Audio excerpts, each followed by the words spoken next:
ইউনূসের কিন্তু প্রতিপত্তি শেষ। সারা বিশ্বে ইউনূসের যেটুকুন শক্তি সামর্থ্য ছিল সেটা তার খরচ করা হয়ে গেছে।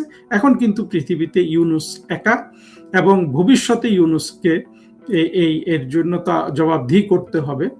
আমি যেটা বলেছিলাম যে একটা থাম্বনেল দিয়ে যে ইউনূসের হাত মাপা হবে, আসলে ইউনূসের হাত এখন অতি সরু, অতি খর্বাকার এবং অতিশয় ছোট। ইউনূসের হাত আর বলতে কিছু নাই। ইউনূস এখন আসলে একটা মানে খাঁচায় বন্দী একটা দৈত্য হয়ে গেছে। যে দৈত্য আগে সারা পৃথিবী ঘুরে বেড়াতো, এখন সারা পৃথিবীতে কেউ তাকে আর সম্মান দিবে না। তাকে যতটা ব্যবহার করা হয়ে গেছে।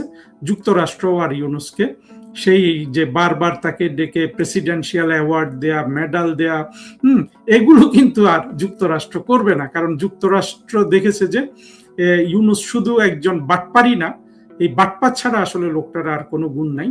যে ধরনের গুণ থাকলে যুক্তরাষ্ট্রের মতো একটা সাম্রাজ্যবাদী রাষ্ট্রের উপকার করতে পারে, ইউনূসের সেই গুণগুলো নাই। একটা চোর ডাকাতের মতো একটা লোক এই ইউনূস।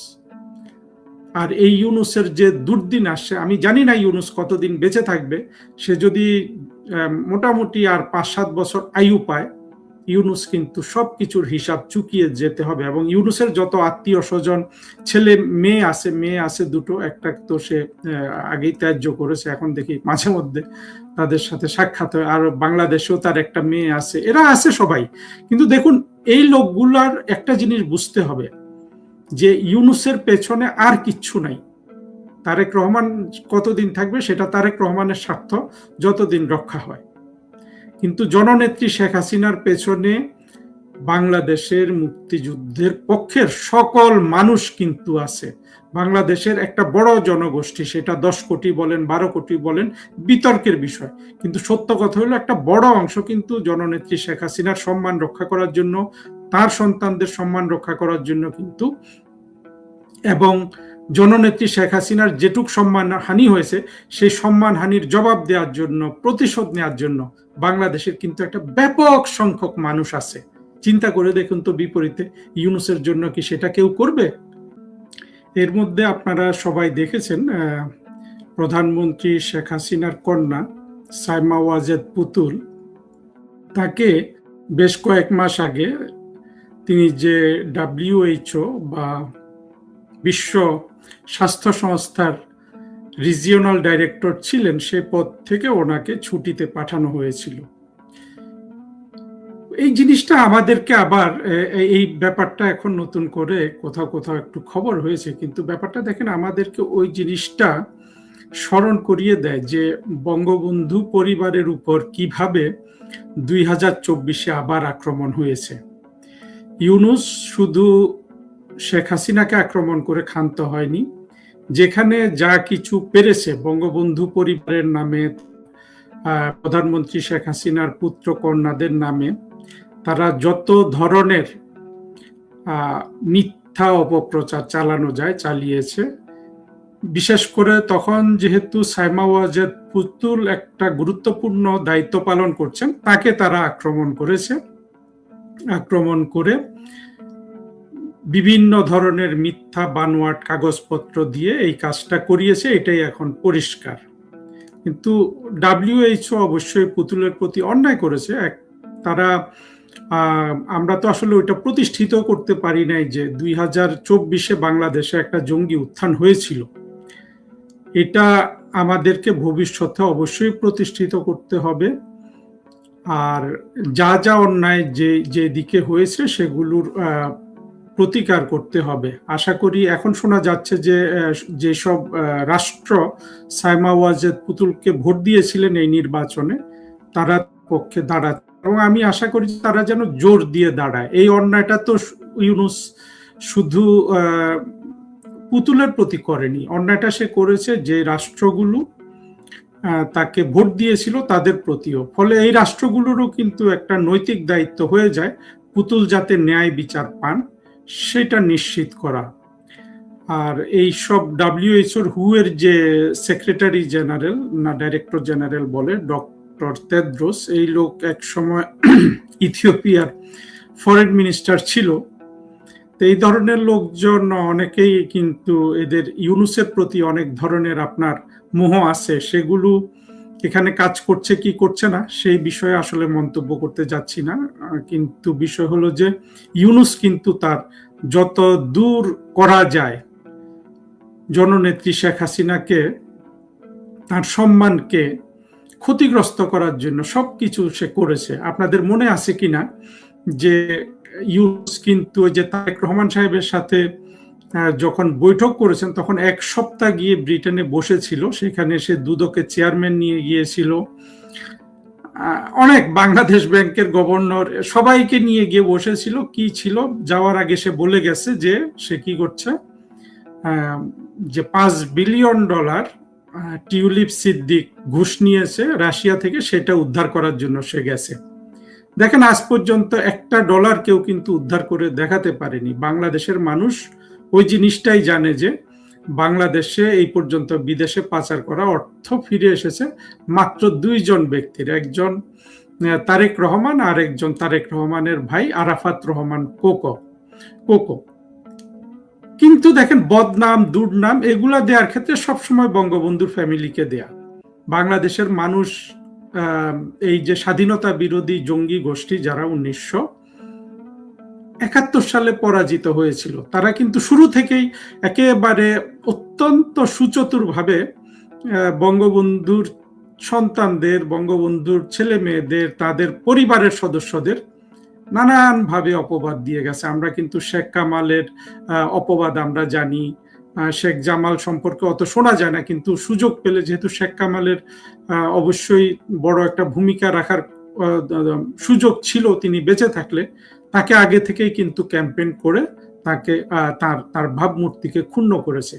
সেই চেষ্টারই অংশ হিসাবে আমরা দেখলাম যে 2024-এর জঙ্গি উত্থানের পর, আমি বারবার বলছি 1975 সালে বঙ্গবন্ধু ফ্যামিলিকে খুন করে ফেলা, 21শে আগস্ট গ্রেনেড হামলা চালিয়ে 2004 সালে শেখ হাসিনা সহ পুরো আওয়ামী লীগকে নির্মূল করে দেয়া, একই কায়দা কিন্তু 2024 সালেও ঘটেছে। এবং 2024 সালে ওদের সৌভাগ্য, ওরা ইউনুসের মতো এত বড় বাটপারকে সাথে পেয়েছে যে পশ্চিমা বিশ্বে অত্যন্ত প্রভাবশালী, এবং তার প্রভাব খাটিয়ে সে এই পুতুলের উপর এই অন্যায্য একটা সিদ্ধান্ত নিতে বাধ্য করে তার সেই সংস্থাটিকে।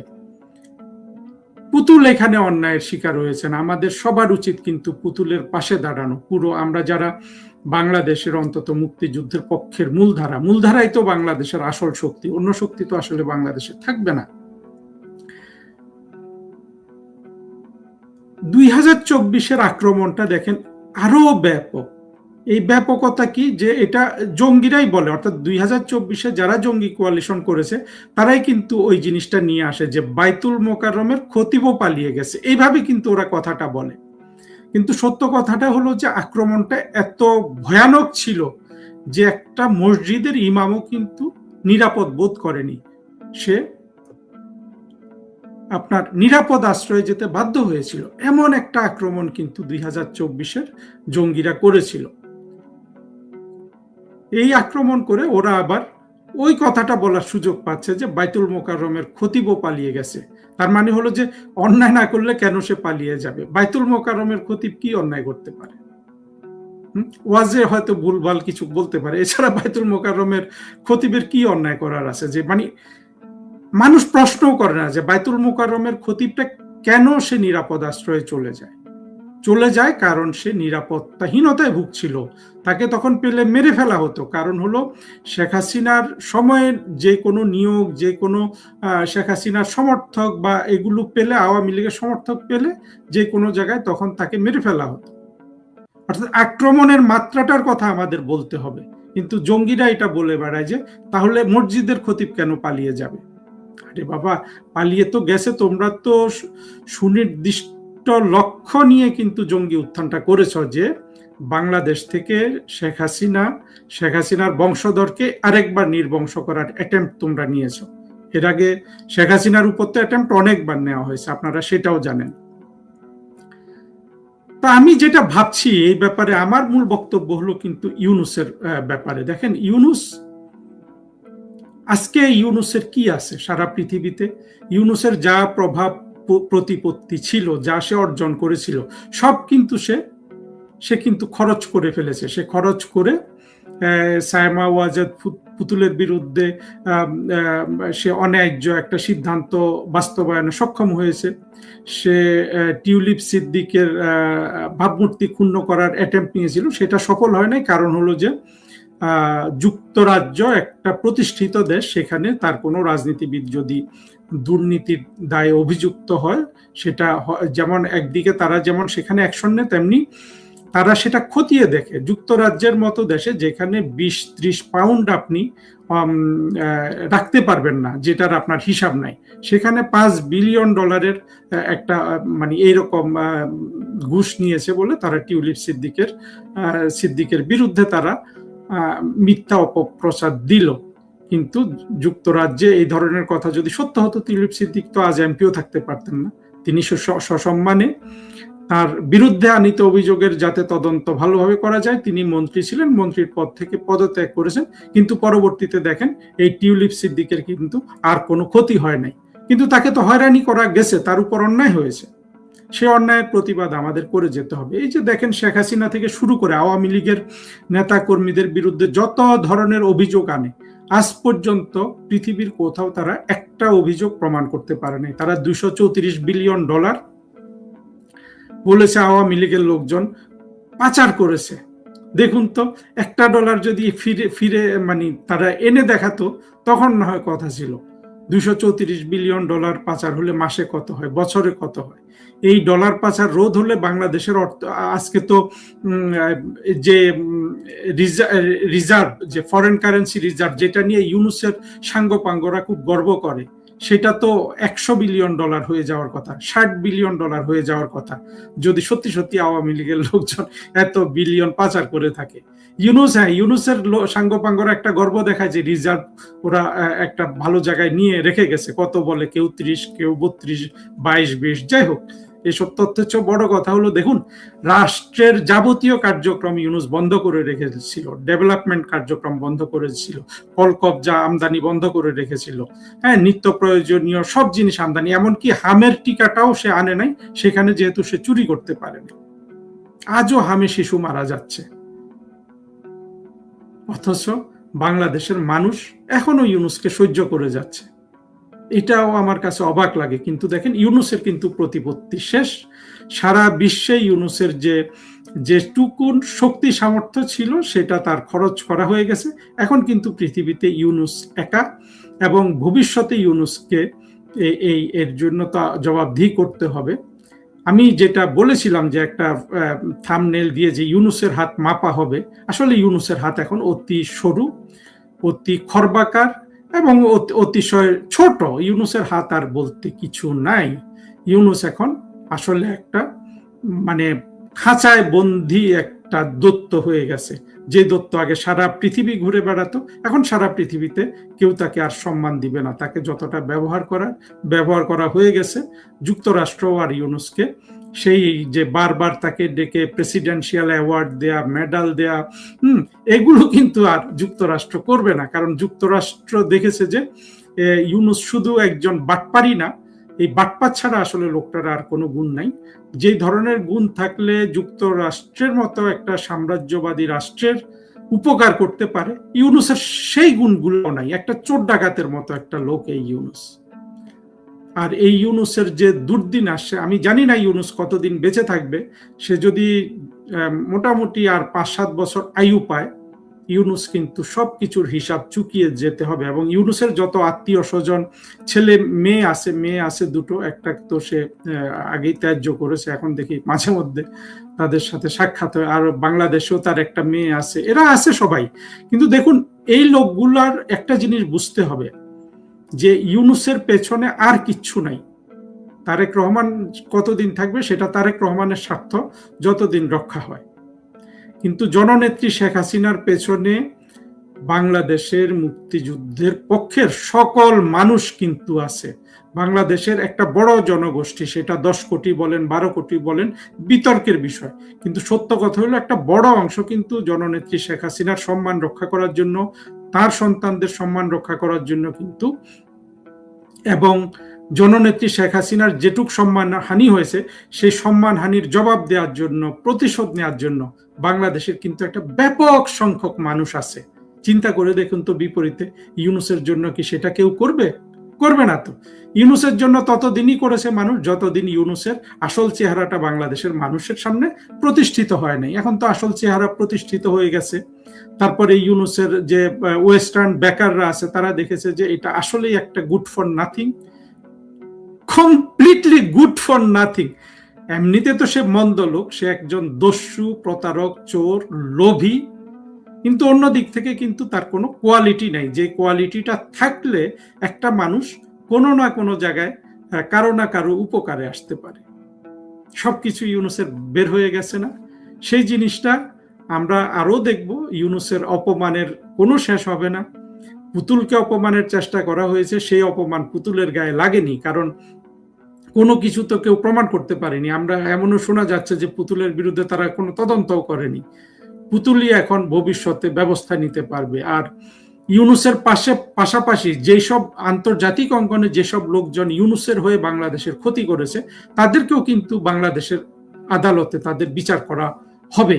যেমন ধরেন এই যে জাতিসংঘের যে মানবাধিকার কমিশনের যে চেয়ারম্যান ছিল ভলকার টুর্ক, এই লোকের তো অবশ্যই ইউনূসের পাশাপাশি একে আসামি করে বাংলাদেশের আদালতে বিচার করা হবে। আপনারা বলতে পারেন ও বিদেশে, ওকে বিচার করে কি করা যাবে? কিচ্ছু করা যাবে না। ওই ভলকার টুর্ককে তো আমার ফাঁসি দেওয়া উদ্দেশ্য না। উদ্দেশ্য হলো যে জাতিসংঘের প্ল্যাটফর্ম ব্যবহার করে একটা রাষ্ট্রের ধ্বংসে একজন ইন্ডিভিজুয়াল একটা অপরাধ চক্রে, সে একটা অপরাধে সে জড়িত হয়ে গেছে। কিভাবে সে অপরাধ করেছে? সে বাংলাদেশের সেনাবাহিনী, ওয়াকার এবং তার বাহিনীকে ভয় পাইয়ে দিয়েছে যে এদেরকে আর ইয়েতে ডাকবে না, পিস কিপিং মিশনে তাদেরকে ডাকবে না, বলেছে না? সে তো বিবিসিতে, বিবিসিতে আপনার ইন্টারভিউ দিয়ে সদর্পে এটা ঘোষণা করেছে। এটা একটা ক্রাইম হয়েছে না বাংলাদেশের 20 কোটি মানুষের বিরুদ্ধে? এই 20 কোটি যখন বলি আমি জঙ্গিদেরও ধরি, কারণ ইউনূসের ধ্বংসযজ্ঞ সাধনের পর, 2024-এর ধ্বংসযজ্ঞ সাধনের পর সামগ্রিকভাবে বাংলাদেশ ক্ষতিগ্রস্ত হয়েছে।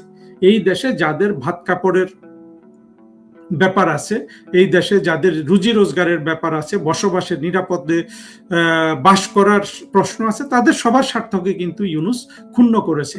একই সাথে ভলকার টুর্কও ক্ষুণ্ণ করেছে মিথ্যা একটা রিপোর্ট বানিয়ে যে 1400 লোক এখানে খুন হয়েছিল। আজ পর্যন্ত এর কোনো হিসাব নাই। আর 1400 লোক যদি হিসাব করা হয় দেখা যাবে যে অন্তত এর 80% লোকই খুন হয়েছে আওয়ামী লীগের সমর্থক, শেখ হাসিনার সমর্থক। চিন্তা করতে পারেন কত বড় অন্যায় করেছে এই ভলকার টুর্ক। খুন হলো আওয়ামী লীগের লোক, খুন করলো জঙ্গিরা, দোষ চাপানো হলো শেখ হাসিনার উপর। এর চেয়ে বড় অন্যায় আর কি হতে পারে? এই অন্যায়গুলোর জন্য মানে সঠিক সময়ে ইউনূসের পাশাপাশি এই ভলকার টুর্ককেও কিন্তু মানে বিচার করে তার যথোপযুক্ত শাস্তি বিধান করে পুরো জিনিসটা প্রমাণ সহ জাতিসংঘ এবং সারা পৃথিবীতে এইটা আপনার বই আকারে, ভিডিও আকারে, ডকুমেন্টারি আকারে কিন্তু আমরা সব জায়গায় এগুলো উপস্থাপন করব। আমরা কিন্তু দেখিয়ে দিব সারা বিশ্বকে কিভাবে 2024-এ বাংলাদেশে ইতিহাসের সেরা জঙ্গি উত্থান হয়ে গেল, অথচ সারা পৃথিবী নীরব ছিল। সারা পৃথিবী নিউ ইয়র্কে জঙ্গি উত্থানের সমালোচনা করেছে, নিন্দা জানিয়েছে। সারা পৃথিবী মুম্বাইতে যে জঙ্গি উত্থান হামলা হয়েছে নিন্দা জানিয়েছে। এছাড়াও বিশ্বের ছোট বড় যত জঙ্গি আক্রমণ হয়, কোথাও তো ইউরোপে তো আগে প্রায় হতো, এখন একটু কমে গেছে, যে দেখেন ফুটপাতে একটা বাস তুলে দেয়, একটা গাড়ি তুলে দেয়, একটা গাড়ি বোমা বিস্ফোরণ করে। এইভাবে যত জঙ্গি আক্রমণ হয় ছোট বড় সব জায়গায় কিন্তু মানুষ নিন্দা জানিয়েছে। সারা পৃথিবী সবচেয়ে কম নিন্দা জানিয়েছে তারা সবচেয়ে সফল জঙ্গি উত্থানটার বিরুদ্ধে। কাজে আমাদের এখন দায়িত্ব হয়ে গেছে যে ইউনূসের যে জঙ্গি উত্থান সেইটাকে সত্যিকার ভাবে সারা পৃথিবীতে তুলে ধরা, এবং এই ধরনের জঙ্গি উত্থানের কবলে যাতে বিশ্বের আর কোনো রাষ্ট্র কখনো না পড়ে সে ব্যাপারেও কিন্তু আমাদের ভূমিকা রাখার ব্যাপার আছে। আমি নিশ্চিত আমাদের ভূমিকার উপর কিন্তু এই জাতিসংঘের যে লোকগুলা সংশ্লিষ্ট, যে লোকগুলা এই মিথ্যা রিপোর্ট বানিয়েছিল তাদেরকে কিন্তু সবাই তখন নিন্দা জানাবে। এবং ভলকার টুর্ক মৃত্যুর আগে সে হয়তো, মানে আমি জানি না এই ধরনের তার যদি মানিকজত থাকে, সে চরম আসলে তার তার নিজ দেশ অস্ট্রিয়াতে সে তার দেশের জনগণের সামনে সে অপমানিত হবে। এই এই এই এই ক্রিমিনালটা ইউনুসের সাথে যারাই হাত মিলিয়েছে সারা পৃথিবীতে, যারাই ইউনুসের পক্ষে লম্বা লম্বা আপনার স্টেটমেন্ট দিত যে ইউনুস এই পাচ্ছে না সেই পাচ্ছে না, অথচ ইউনুস দেখেন ইউনুসের মতো একটা দত্ত কত আরাম আয়েসে সে কোর্টে গেছে, কোর্ট থেকে আসছে। আর বাংলাদেশ যারা সৃষ্টি করেছে সেই বড় বড় নেতাদের কিন্তু ইউনুস হাত কড়া পরিয়ে জেলে নেয়, জেল থেকে আনে। তারেক রহমানও সেটা অব্যাহত রেখেছে। অথচ এই লোকগুলা কি অন্যায়, কি তাদের অপরাধ, এটা কিন্তু কেউ এখন পর্যন্ত প্রতিষ্ঠিত করতে পারে নাই। পেরেছে? পারে নাই। আর যে একটা থিয়েটার বানিয়েছে, সেই থিয়েটার তো একা আমাদের যে সেনাপতি জিয়াউল আহসান মেজর জেনারেল, উনি একাই তো এদেরকে, মানে এই যে মেজর জেনারেল জিয়াউল আহসানের যে স্পিরিট আমরা দেখি, তাতেই বোঝা যায় যে এই মেজর জেনারেল কতটা দেশপ্রেমিক, কতটা শেখ হাসিনার প্রতি আপনার লয়াল, সেটা আমরা দেখি। অথচ একটা লোককেই তারা ভয়ে অস্থির, তার তার স্পিরিটের কাছে, তার সৎসাহসের কাছে কিন্তু এই ইউনুসের সব থিয়েটার কিন্তু বেকুব হয়ে গেছে।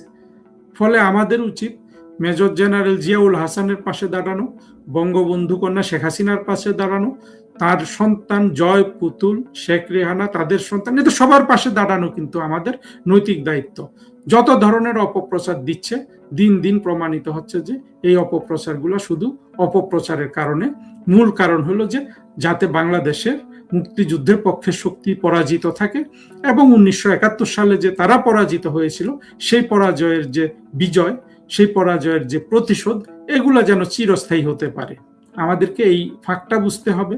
যারা প্রতিশোধ নিতে এসেছে তাদেরকে কিন্তু ভবিষ্যতে তাদের রাজনৈতিক ক্ষমতা, অর্থনৈতিক ক্ষমতা আমাদেরকে কিন্তু শূন্য করে দিতে হবে।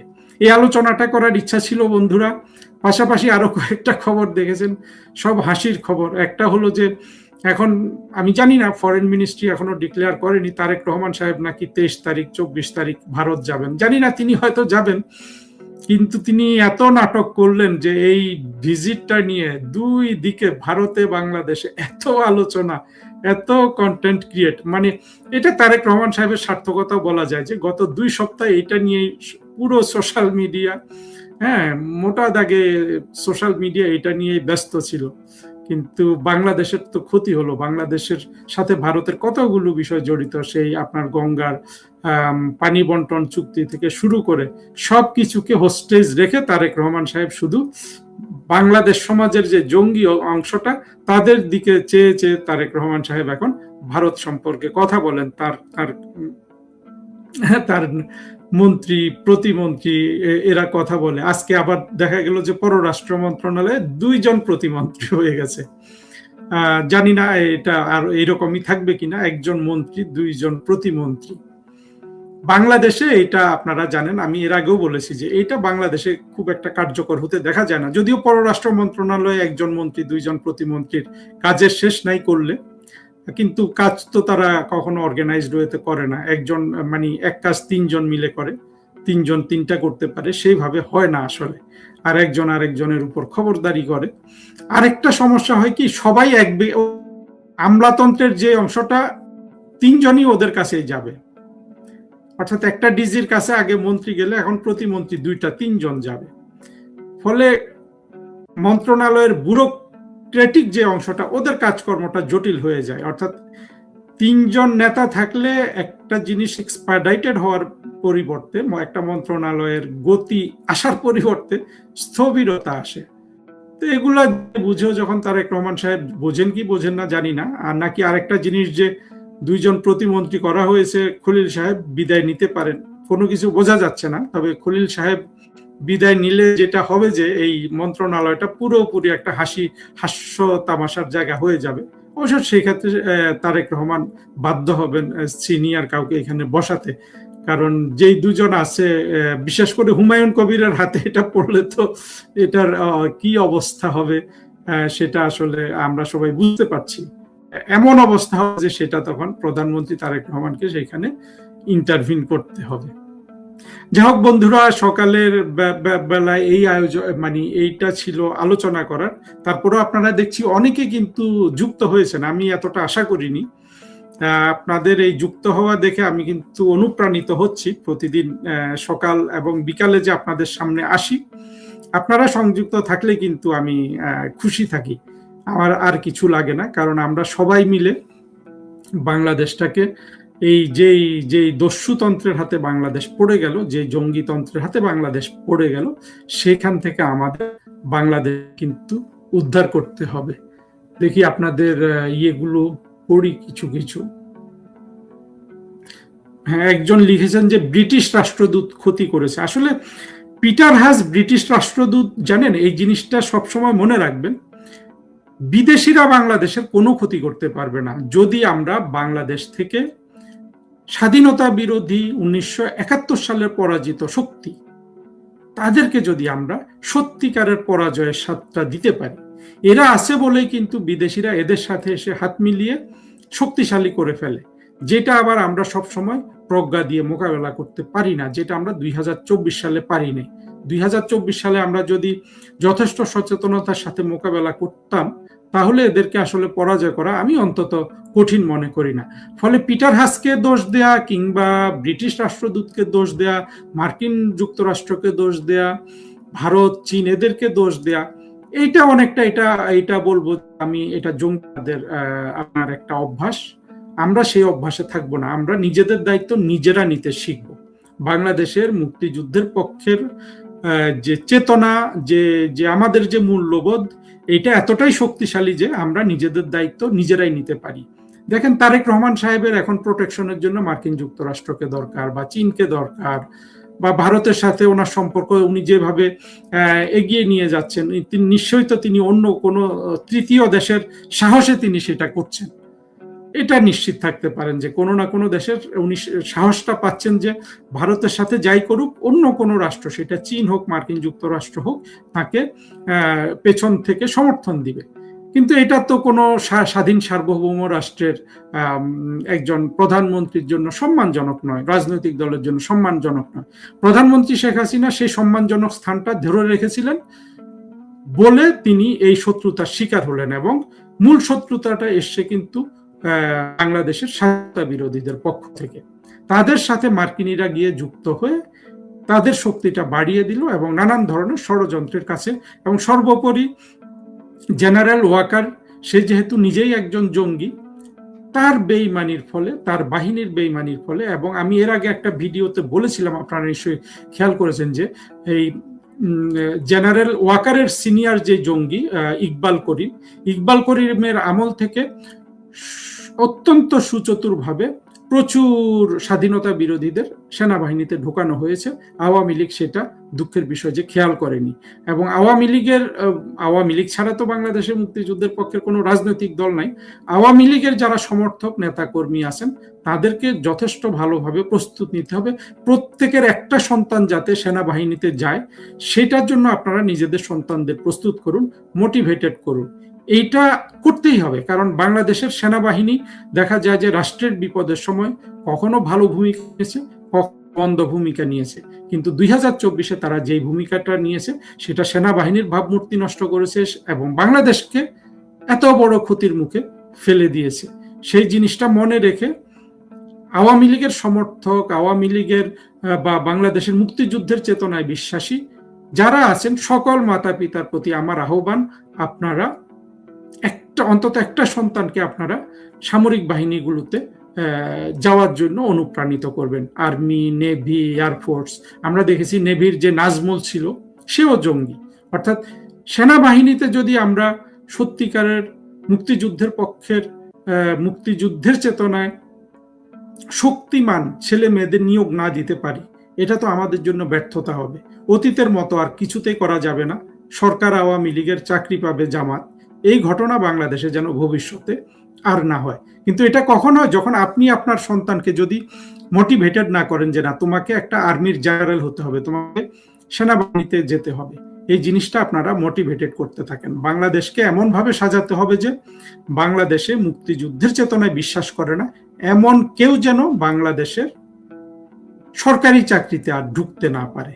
ফলে আজকে যারা আওয়ামী লীগের হয়ে, জননেত্রী শেখ হাসিনার হয়ে আপনারা কষ্টে আছেন, সংগ্রাম করছেন, তাদের জন্য কিন্তু একটা ব্যাপক সুদিনও আসছে যে চাকরি বাকরি সব জায়গায়। যখন আপনারা এগুলো পেয়ে যাবেন, তখন যদি আপনারা দায়িত্বশীলতার সাথে কাজ করেন, বাংলাদেশ থেকে কিন্তু আওয়ামী লীগকে রাষ্ট্র ক্ষমতা থেকে সরানোর, 50 বছরে সরানোর কোনো ষড়যন্ত্র আর এখানে কাজ করবে না। কারণ আমরা তো সব ষড়যন্ত্র দেখে ফেলেছি। আর 24-এ যেটা হয়েছে, এটা একদিক থেকে অনেক বড় ষড়যন্ত্র, আবার অনেক দিক থেকে অনেক ব্যর্থ ষড়যন্ত্র। এই জিনিসটা যদি আমরা ভালোভাবে গবেষণা করি, এটা নিয়ে যদি আমরা পিএইচডি থিসিস লেখাই, বই লেখাই এবং সুন্দর করে জিনিসটা, না ওই যে 5000 বইয়ের দরকার নাই, একটা ভালো বই কিন্তু যথেষ্ট। একটা টেক্সট বুক থাকবে 2024-এর জঙ্গিরা কিভাবে উত্থান ঘটেছে, কি হয়েছে, কিভাবে বাংলাদেশ ধ্বংস হয়েছে। আর আপনারা তো দেখেছেন যে জননেত্রী শেখ হাসিনার এই লেটেস্ট 2টা ভিডিও ক্লিপ দেখলাম আমি। একটাতে উনি কৃষকদের নিয়ে কথা বলেছেন, আরেকটাতে উনি বাকশাল নিয়ে কথা বলেছেন। আপনারা শুনেছেন যারা, তাদের মনে হয় নাই যে শেখ হাসিনাকে এখন মনে হচ্ছে যে ওনার বয়স, সবাই বলছে 79 বছর, কিন্তু আমার তো এগুলো শুনে মনে হয়েছে যে একজন 50 বছরের মানুষে তিনি পরিণত হয়ে গেছেন। তো মানুষ এই ধরনের শক্তিটা কখন পায়, কোথায় পায়? মানুষ এই ধরনের শক্তি পায় একটা স্পিরিট থেকে, একটা আধ্যাত্মিকতা থেকে। যে আধ্যাত্মিকতাটা আসে কিন্তু আপনার থেকে, সম্পূর্ণরূপে আপনার ইনোসেন্স থেকে, হ্যাঁ, মানব দরদি মন থেকে। সেটাই শেখ হাসিনা দেখাচ্ছেন। আপনারা শুনেন নাই? যারা শুনেছেন তারা তো বুঝতে পেরেছেন যে শেখ হাসিনার গলার মানে যে তীক্ষ্ণতা, তার যে সংকল্প, তার যে বাংলাদেশের মানুষের প্রতি ভালোবাসা এবং এই বিপদগ্রস্ত মানুষকে উদ্ধার করার তার যে কমিটমেন্ট, সেগুলাই কিন্তু শেখ হাসিনা যা কিছু বলছেন তাতে প্রকাশিত হচ্ছে। শেখ হাসিনার বক্তৃতা শুনেই তো সবাই আমরা অনুপ্রাণিত আছি। এবং আসলে এত ব্যর্থতা চলছে চারিদিকে, সে দেখবেন যে এই দিনগুলা দ্রুত কেটে যাচ্ছে। কারণ হলো যারা রাষ্ট্র ক্ষমতা দখল করে আছে, তারা কিন্তু কোনো দিকে মানে নাকে মুখে খাচ্ছে। হ্যাঁ, আপনার সাঁতার না জেনে তারা সাঁতারে নেমেছে। তারেক রহমান সাহেব সাঁতার না জেনে সাঁতারে নেমেছেন।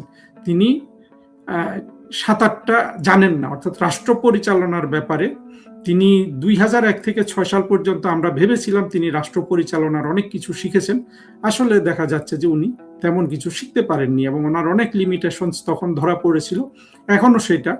তবে আমি তারেক রহমান সাহেবকেও অনুরোধ জানাবো, বিএনপিকে অনুরোধ জানাবো যে আপনারা আওয়ামী লীগের সাথে সন্ধি করার চেষ্টা করেন। আমরা যে দেশ রক্ষার যে সংগ্রামটা, এটাতে আপনারাও দেন, আপনারাও গণতান্ত্রিক প্রক্রিয়ার মধ্যে আসেন। ন্যাক্কারজনক একটা ইলেকশন। এই ইলেকশনের ব্যাপারে আপনারা দেখেছেন দিলারা চৌধুরী কি বলেছে।